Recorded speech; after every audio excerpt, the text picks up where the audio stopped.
Boa noite. Olá, boa noite. Japonês da Federal que ficou famoso por acompanhar detidos da Lava Jato é preso por facilitar contrabando.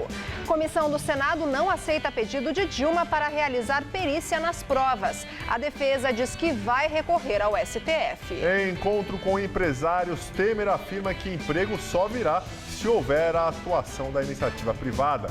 E pela 7ª vez seguida, a Banco Central mantém juro em 14,25%, maior taxa em 10 anos.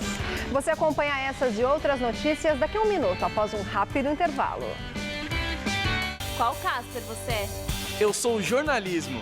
Eu sou relações públicas. Eu sou publicidade e propaganda. Eu sou rádio, TV e internet. Essa é a minha Casper. Essa é a nossa Casper. Nesta quarta, a noite convida a atriz Paula Barbosa para um passeio em um táxi antigo e uma visita a uma exposição de arte. Convida ainda o modelo Matheus Verdelho a dirigir uma caranga pelas ruas de São Paulo e mudar o visual numa barbearia super estilosa. E eu gostava desde moleque, de tatu, dente de ouro, uma parada meio pirata, assim. A noite convida, nesta quarta, 10h30 da noite.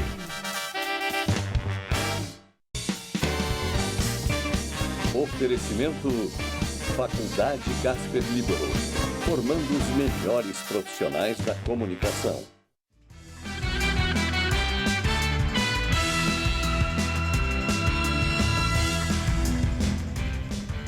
Manifestantes fizeram agora à noite aqui em São Paulo o segundo ato de repúdio à violência contra as mulheres. O protesto começou na Avenida Paulista e terminou na Praça Roosevelt, no centro. O protesto começou por volta das 5 horas da tarde no vão livre do MASP. Depois da concentração, o grupo seguiu em passeata no sentido Consolação da Avenida Paulista. Todas as faixas foram bloqueadas por volta das 6h20 da tarde. Os manifestantes ergueram cartazes em repúdio à cultura do estupro, à violência contra a mulher e o machismo. Eles também lembraram o caso do estupro coletivo de uma adolescente no Rio de Janeiro. Os participantes desceram a Rua Augusta, no sentido centro, e encerraram o protesto na Praça Roosevelt. Nenhuma ocorrência foi registrada durante a manifestação. Jogador de futebol envolvido no caso de estupro coletivo de uma menina de 16 anos prestou hoje novo depoimento à polícia do Rio de Janeiro. Lucas Perdomo compareceu à delegacia da criança e do adolescente hoje de manhã e prestou depoimento à delegada Cristiana Bento. Segundo a delegada, ele negou que tivesse conhecimento do segundo vídeo gravado na cena do crime, que comprova o estupro da jovem. Lucas foi preso na semana passada, mas liberado na última sexta-feira por falta de provas. Permanecem presos Raí de Souza e Rafael Belo. A polícia procura ainda 5 suspeitos que estão foragidos. Ontem, o celular de Raí foi apreendido e uma perícia revelou que 4 homens estavam na cena do crime. Até então, a polícia havia identificado 3 pessoas. E hoje o delegado Alessandro Thiers, que foi o primeiro a receber o caso e ficou 4 dias na investigação, foi exonerado da chefia da Delegacia de Crimes de Informática por causa do desgaste gerado pelo caso. Ele foi criticado por não ter pedido a prisão dos acusados e teria constrangido a vítima. Um advogado diz ter visto um tiro ser dado de dentro de um carro furtado por 2 crianças na última quinta-feira na zona sul de São Paulo.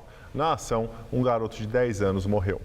O advogado prestou depoimento nessa tarde aqui no Departamento de Homicídios da Polícia Civil de São Paulo. Ele saiu sem dar entrevistas. Mais cedo ele também esteve na Corregedoria da Polícia Militar. Ele seria uma testemunha que diz ter visto um tiro ser disparado de dentro do carro que foi furtado por 2 menores na noite da última quinta-feira, dia 2 de junho. Na ação policial, um dos garotos, de 10 anos, foi morto com um tiro na cabeça e seu amigo, um menino de 11, foi apreendido. Os policiais militares envolvidos alegaram que o menor que dirigiu o carro atirou 3 vezes na direção deles. A última foi após bater o veículo. A versão do advogado confirmaria a dos PMs. Já o amigo mudou a versão dada na noite da ocorrência. A princípio, ele confirmou o tiro. Depois, negou que os 2 estivessem armados. O garoto afirmou ainda que a arma que estava com seu amigo foi plantada pelos policiais. A Polícia Civil e a Corregedoria da Polícia Militar não confirmaram o conteúdo do depoimento. O agente que ficou conhecido em todo o país como japonês da Federal foi preso hoje. Como se não bastasse, o Newton Ishii está detido em uma sala da Superintendência da Polícia Federal no Paraná, a mesma da Operação Lava Jato, que o tornou famoso. Newton Ishii foi condenado em 2009 a 4 anos e 2 meses de prisão pelo crime de facilitação de contrabando do Paraguai na região de Foz do Iguaçu e deve cumprir a sentença em regime semiaberto. Ele já havia sido preso anteriormente, recorreu ao Superior Tribunal de Justiça, perdeu e agora não há mais recurso possível. Na Polícia Federal do Paraná, ele era responsável pela logística e escolta de presos. Ganhou fama na Operação Lava Jato, virou até tema de carnaval com direito a marchinhas e máscaras. Com a condenação, deve ser demitido da Polícia Federal. Em nota, a Federação Nacional dos Policiais Federais manifestou apoio a Newton Ishii. O texto diz que a prisão do agente surpreendeu a todos porque, de acordo com a nota, o primeiro processo contra Ishii teria sido anulado e posteriormente refeito. A FENAPEF ainda informou que o Departamento Jurídico do Sindicato dos Policiais Federais do Paraná acompanha o caso para tomar todas as medidas necessárias para que Newton Ishii seja solto. A Comissão Especial do Impeachment no Senado rejeitou a realização de perícia pedida pela defesa da presidente afastada Dilma Rousseff. Hoje foram ouvidas testemunhas de acusação. Dilma pediu perícia nos decretos suplementares e nas pedaladas fiscais. O relator Antônio Anastasia apoiava o pedido, mas sugeriu que fosse feita pelo Senado. O caso gerou debate na comissão e a sessão foi suspensa por alguns minutos. Me parece um absoluto desperdício. Contratar empresa nacional ou empresa internacional. Nós sabemos que essas perícias, senhor presidente, elas levam e demandam tempo, senhoras e senhores senadores. Quando essa perícia já foi feita por um órgão do Estado. O advogado de Dilma, ex-ministro José Eduardo Cardoso, rebateu. O medo da perícia é: a perícia colocará por terra os argumentos da acusação. Esse é o receio. É, portanto, uma violência manifesta ao direito de defesa da senhora Presidente da República não se fazer uma perícia neste caso. Os senadores votaram e recusaram o pedido de Dilma. Cardoso disse que vai recorrer ao Supremo Tribunal Federal. Após horas de debate, os senadores ouviram as testemunhas de acusação.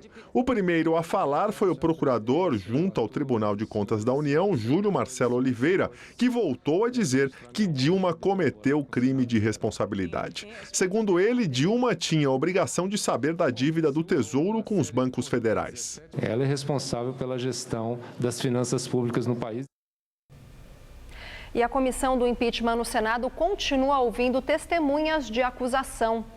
Neste momento, o auditor do Tribunal de Contas da União, Antônio Carlos Costa Dávila Carvalho, responde às perguntas dos senadores. Ainda há 4 testemunhas propostas pelos parlamentares para serem ouvidas. 3 integrantes do quadro de operação de crédito da Secretaria do Tesouro Nacional e também Jânio Macedo, ex-diretor do Banco do Brasil. A comissão voltará a se reunir amanhã de manhã. Relator diz que manterá voto pedindo a cassação do presidente afastado da Câmara, Eduardo Cunha. O Conselho de Ética só deve votar o caso na próxima semana. A sessão estava marcada para hoje, mas foi remarcada. O presidente do Conselho, deputado José Carlos Araújo, admitiu que o adiamento de ontem para hoje ocorreu porque era clara a vitória de Cunha. Eu não fiz nada fora do regimento. O deputado Carlos Marum confessou que realmente eu fiz dentro do regimento e quem quiser é só pegar o regimento e olhar que vê que eu fiz estritamente dentro do regimento. O deputado Carlos Marum, aliado de Cunha, é suplente no Conselho e ontem votaria no lugar da titular a deputada Tia Heron, do PRB, que não compareceu. A deputada é considerada o voto decisivo para cassar Cunha. Ontem, a versão oficial era que a sessão havia sido suspensa para o relator Marcos Rogério analisar o voto em separado do deputado João Carlos Bacelar, do PR, outro aliado de Cunha. Ele pede uma pena mais branda. Em vez de cassação, suspensão por 3 meses. Hoje, o relator disse que manterá o voto pela cassação de Cunha. Enquanto isso, na Comissão de Constituição e Justiça, o PR trocou deputados por aliados de Cunha. A CCJ tem na pauta uma consulta que pode mudar a forma como são votados em plenário os processos por quebra de decoro parlamentar e pode beneficiar Cunha. O presidente da CCJ reclamou da troca dos deputados. Não é uma conduta indicável num momento como esse. Você acha que é uma manobra do Eduardo Cunha aqui, usando a CCJ? Não sei, isso eu não entro nesse mérito. Só acho que já assisti isso e significa que, enfim, os líderes sabem o que eles estão procedendo. E o placar entre os que defendem que Eduardo Cunha perca o mandato e os que são contrários a essa punição está apertado. Por isso, o voto da deputada Thieron, do PRB da Bahia, é considerado decisivo. Ontem, Thieron se ausentou durante toda a sessão destinada a discutir o parecer do deputado Marcos Rogério. E hoje, o deputado Celso Russomano, que disse ser favorável à cassação, afirmou que o PRB dará liberdade para que a colega de partido vote como quiser no processo.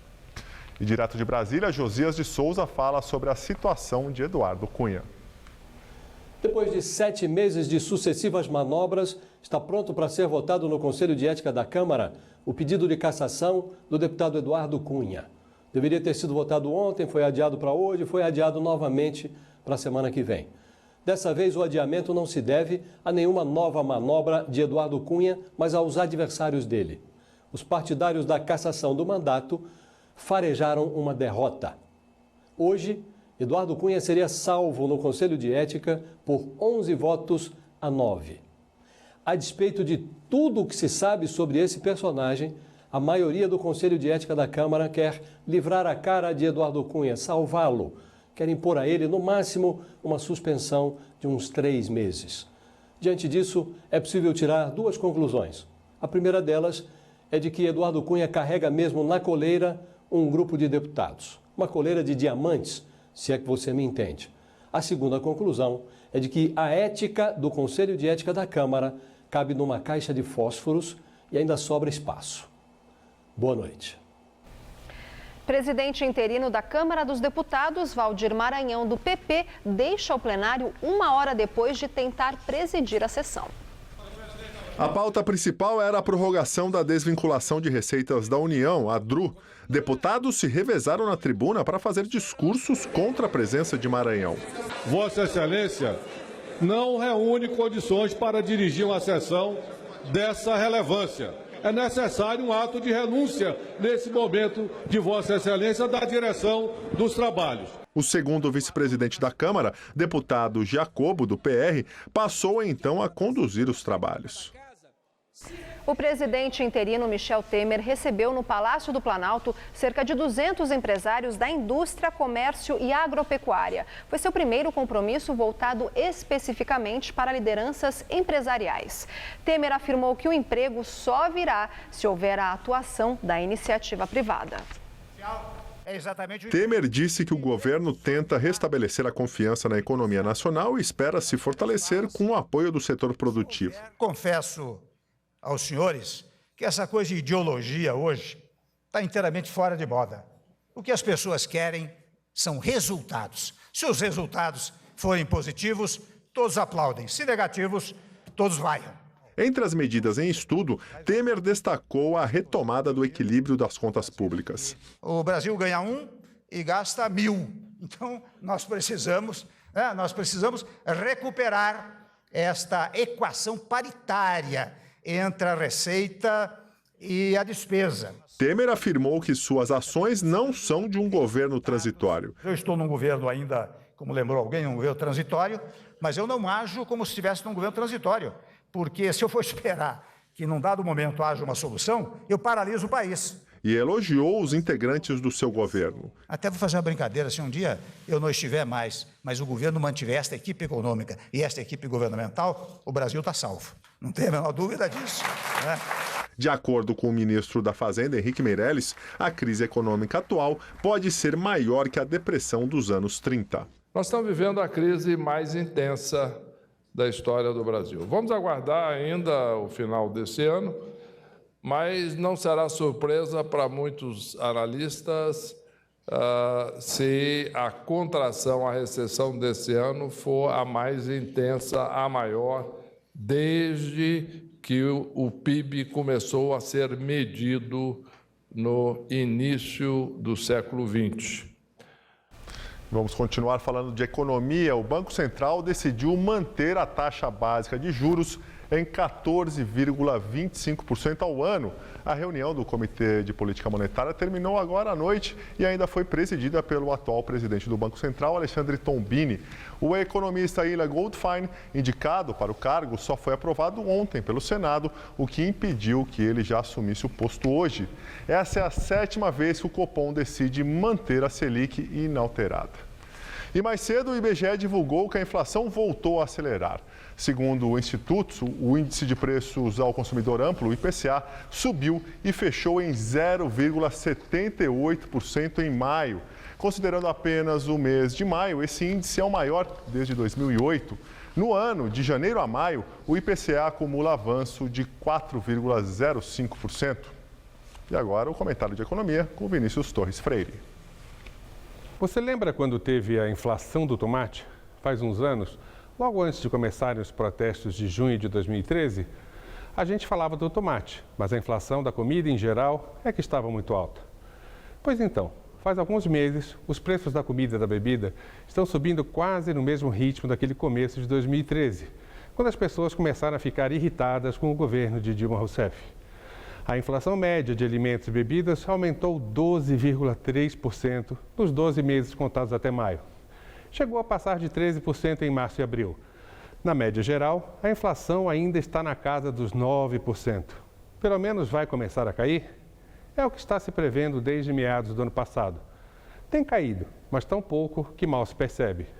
Apenas vamos notar mesmo que os preços estão subindo menos, com a inflação caindo da casa dos 10% ao ano para uns 5% ao ano. Quando isso deve acontecer? Se nada mais der errado, lá pela metade do ano que vem, só. Por que os preços ainda sobem muito? Porque governos reajustam tarifas, porque a inflação da comida deu um salto por causa dos preços internacionais em alta e porque, enfim, a inflação ficou alta por tempo demais. Quando se acostuma a reajustar preços, fica mais difícil derrubar a inflação. Já vimos esse filme antes. Boa noite. A Câmara dos Deputados aprovou hoje, em segundo turno, o projeto que amplia e prorroga até 2023 a chamada DRU, que é a desvinculação de receitas da União. Esse mecanismo permite à União gastar livremente parte de sua arrecadação. A proposta passou com 340 votos a favor e 96 contra. O texto amplia a aplicação livre de 30% de todos os tributos federais vinculados a determinado órgão, fundo ou despesa. Em 2015, esse percentual era de 20%. Agora o texto segue para o Senado, onde também tem que passar por 2 votações. E o Ministério Público de São Paulo apresenta denúncia contra 2 ex-executivos da Unimed Paulistana por suspeita de pagamento de propina para reduzir a tributação do setor da saúde na cidade de São Paulo. Segundo essa investigação, os valores teriam sido pagos a Ronilson Bezerra Rodrigues, homem apontado como chefe da máfia do ISS. As informações são do jornal O Estado de São Paulo. Segundo a reportagem publicada hoje, Valdemir Gonçalves da Silva, ex-diretor financeiro da Unimed Paulistana, e Maurício Rocha Neves, ex-CEO da cooperativa, contaram em depoimento aos promotores que em 2011 procuraram o prefeito Gilberto Kassab para tentar resolver um problema de tributação, porque o pai do prefeito, Pedro Kassab, é um dos fundadores da Unimed Paulistana. Eles receberam de Kassab, hoje ministro das Comunicações, Ciência, Tecnologia e Inovação, a indicação de falar com o então subsecretário da Receita Municipal, Ronilson Bezerra Rodrigues. Segundo a denúncia assinada por 4 promotores do Grupo de Atuação Especial de Repressão aos Crimes Econômicos, o GEDEC, a Unimed Paulistana pagou para a empresa de Ronilson R$56 mil, simulando a prestação de serviços. Em troca, ele teria proposto a inclusão de um artigo em um projeto de lei que tramitava na Câmara Municipal, que alterava regimes tributários em uma série de setores econômicos da cidade. O projeto foi aprovado e sancionado pelo prefeito Kassab em julho de 2011. Com isso, a dívida da Unimed com a prefeitura, na época em 400 milhões de reais, teve uma redução de 40%. O advogado de Ronilson Bezerra Rodrigues, Márcio Saeg, classificou a denúncia como absurda. A assessoria de imprensa do ministro Gilberto Kassab afirmou que todas as demandas trazidas ao conhecimento do então prefeito eram encaminhadas às respectivas secretarias que tinham total autonomia para analisar e encaminhar as questões apresentadas. A defesa de Valdemir Gonçalves da Silva e Maurício Rocha Neves informou que não vai falar sobre o caso no momento. Foi instalada na Câmara Municipal a CPI que vai investigar desvios no Teatro Municipal. Os vereadores vão analisar os contratos firmados pelo teatro no período de 2013 até agora e também vão pedir uma auditoria ao Tribunal de Contas do município. A comissão pretende ouvir todos os envolvidos que foram citados na investigação do Ministério Público e também outros funcionários do teatro. O Ministério Público e a Controladoria Geral do município investigam o desvio de 20 milhões de reais por meio de contratos superfaturados. O diretor afastado do teatro, José Luiz Herência, fechou acordo de delação premiada e teria confirmado o crime de corrupção e ainda assumido o compromisso de devolver 6 milhões de reais desviados. A próxima reunião da CPI na Câmara será na próxima quarta-feira. O engenheiro Zvi Skornik, preso na Operação Lava Jato no fim de fevereiro, assinou um acordo de delação premiada com o Ministério Público Federal. Junto com ele, na fase batizada de Operação Acarajé, foi preso João Santana, marqueteiro de campanhas presidenciais de Lula e Dilma. Segundo o jornal O Globo, o delator teria contribuído com 4,5 milhões de dólares no Caixa 2 para a campanha da presidente afastada Dilma Rousseff. Réu na Lava Jato, Skornik é acusado de intermediar propinas do esquema de corrupção que atuava na Petrobras. Segundo o Ministério Público, ele repassou 4,5 milhões de dólares ao marqueteiro João Santana entre 2013 e 2014. O engenheiro é representante no Brasil do estaleiro Keppel FELS e foi citado por vários delatores como elo de pagamentos de propina. De acordo com a denúncia apresentada à Justiça Federal do Paraná, Skornik era responsável por repassar propinas ao PT por meio do ex-tesoureiro do partido, João Vacari Neto, que também está preso. Segundo investigações, o patrimônio do engenheiro cresceu 35 vezes em 10 anos, passando de R$ 1.800.000 para 63 milhões de reais. O acordo de delação de Skornik deve ser homologado nos próximos dias. O ex-presidente Lula deu hoje uma entrevista à TV Al Jazeera do Catar, que é a rede de televisão mais importante do mundo árabe. Lula voltou a negar as acusações de corrupção contra ele, criticou a imprensa brasileira e disse que, se for para evitar que destruam as conquistas que ele e Dilma tiveram, vai se candidatar à presidência em 2018. Ex-presidente da Petrobras, José Sérgio Gabrielli, pediu que o Supremo Tribunal Federal autorize a liberação de R$10 mil por mês até que a Corte julgue seu recurso contra a decisão do Tribunal de Contas da União, que renovou por mais um ano o bloqueio de seus bens. O TCU decidiu em 2014 bloquear bens de Gabrielli e outros ex-dirigentes da estatal por causa do prejuízo de 792 milhões de dólares pela compra da refinaria de Pasadena, nos Estados Unidos. Gabrielli argumentou que precisa da quantia para pagar despesas fixas, porque está vivendo em condição de indignidade. A decisão do TCU também envolve delatores da Lava Jato, como os ex-diretores Paulo Roberto Costa e Nestor Cerveró. Bem, agora vamos ao comentário de política com Bob Fernandes. Reações ao vazamento dos pedidos de prisão para Sarney, Eduardo Cunha, Renan Calheiros e Romero Jucá. O ministro do Supremo, Gilmar Mendes, protestou. Disse: é processo oculto, pede-se sigilo, mas divulga-se para a imprensa. Isso é grave, brincadeira com o Supremo. Quem faz isso está cometendo crime, certo? Pergunta Gilmar.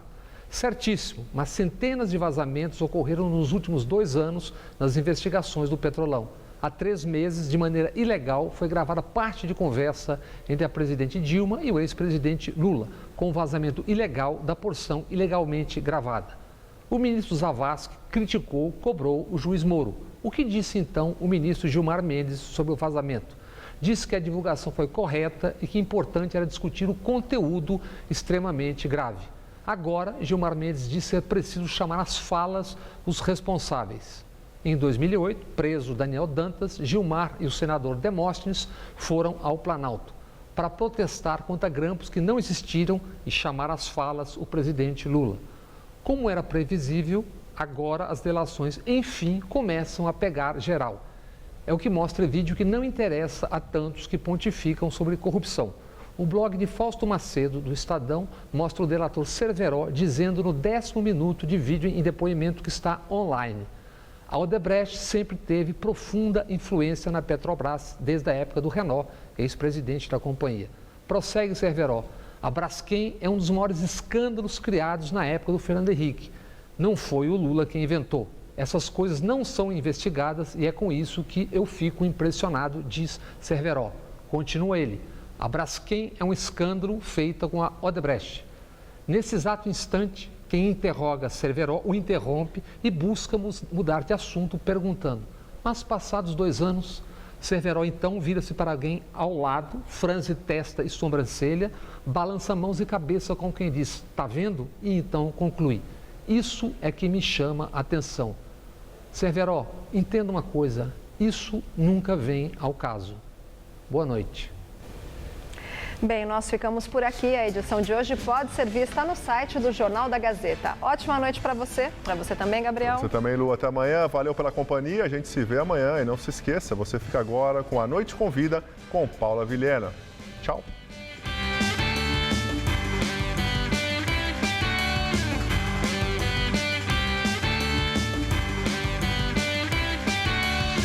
Unifon recebe o cantor Maurício Manieri no Todo Seu. Daqui a pouco, 11 da noite. Assista agora A Noite Convida.